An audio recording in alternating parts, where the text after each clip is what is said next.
Et oui, on a le nez dans le pétrin avec Geoffroy aujourd'hui.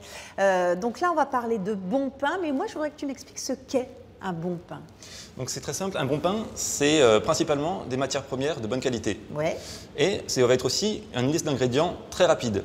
On va parler de farine, de levain. Qu'on a ici, là. Alors justement, la farine, hein, quand on en achète, on voit que ça va de T45 à 150. 150. Et Voilà. ça veut dire quoi précisément? Donc on va dire que ça va être la blancheur ou la quantité de fibres qui a été, on va dire, broyée lors de la mouture. Donc tu veux dire que plus c'est blanc, moins il y a de fibres. Exactement. Donc c'est quand même un petit peu moins bon. Juste à côté, on a ce fameux levain. Il sert à quoi le levain? Donc le levain, ça va représenter une préfermentation pour la pâte et ça va permettre d'ajouter, on va dire, des arômes, de l'acidité et une conservation après la cuisson. Bon, effectivement, on a aussi du sel, de la levure, mais on va revenir hein, dans notre petit pétrin pour regarder la couleur de cette pâte. Un bon pain aussi, c'est le temps de repos de la pâte. Tout à fait. Vous, c'est combien de temps ici? Donc à partir du moment où la pâte est pétrie, elle reste au minimum 12 heures en chambre froide. Donc ça va permettre une fermentation très lente et dégager tous les arômes du pain. C'est ce qu'on appelle une fabrication ancestrale.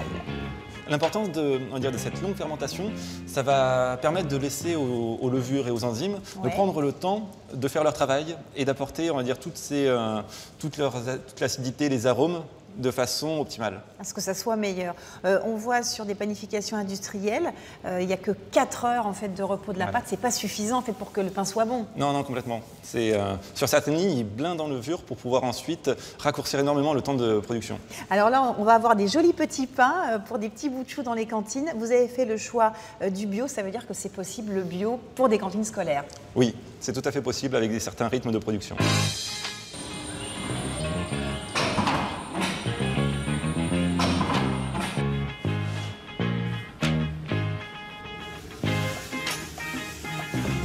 Qu'est-ce que ça sent bon!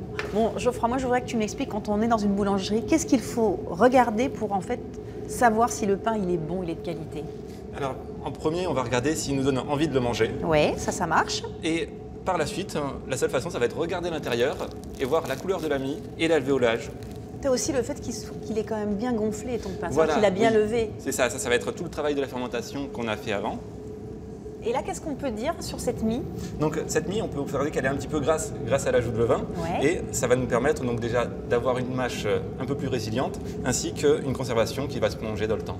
Alors, vous, la boulangerie solidaire, donc vous travaillez le local, le bio, et en plus vous avez un volet réinsertion. C'est pas génial ça? Voilà, c'est ça, exactement. Bio, local et solidaire, grâce par le biais d'un système de réinsertion professionnelle. Pain et partage, hein, c'est écrit sur le t-shirt. Merci Geoffroy. Alors nous, on va se retrouver dans quelques instants avec le chef Michel Portos qui va vous redonner l'envie de faire du casse-croûte. Ici, avec du bon pain bien sûr.